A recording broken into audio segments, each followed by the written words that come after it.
for fun, such as the table tennis tables, and design spaces for people of all ages to use, which again is very much reflected in what the older people's workshop was saying as well.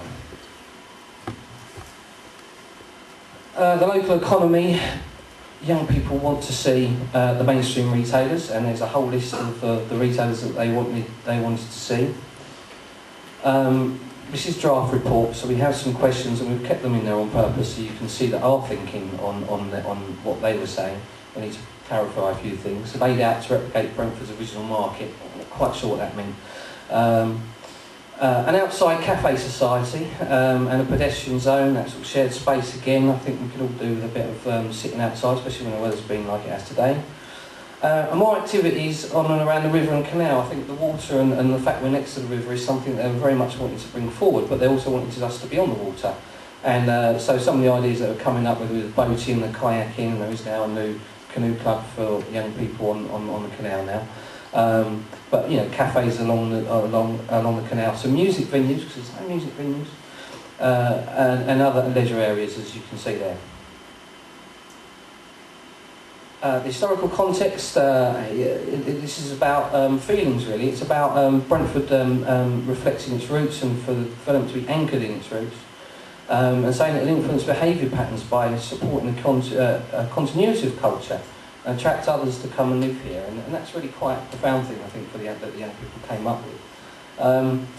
Regenerating High Street must educate people about Brentford's history through schools, doing tours, signage, tourist office, and that's something that we've reflected on already in the recommendations. But that idea of sense of place, as well as sense of space, is very important for them.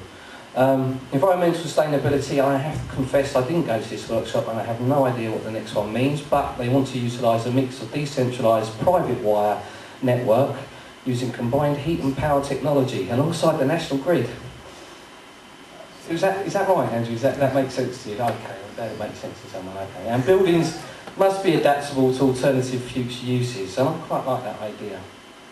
A bank today, a pub tomorrow. Or is that a pub today and a McDonald's tomorrow? I don't like that. Transport and accessibility.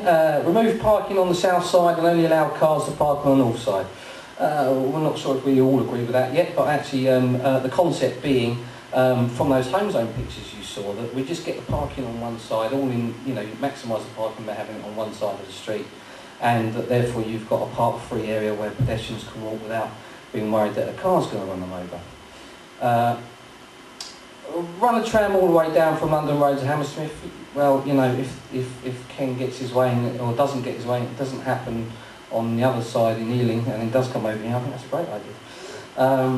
And link up those train stations to the high street using rickshaws. I think when they say rickshaws, it's a mix of proper old rickshaws and also those bikes that you get, the bike rickshaws that you get in the West End now.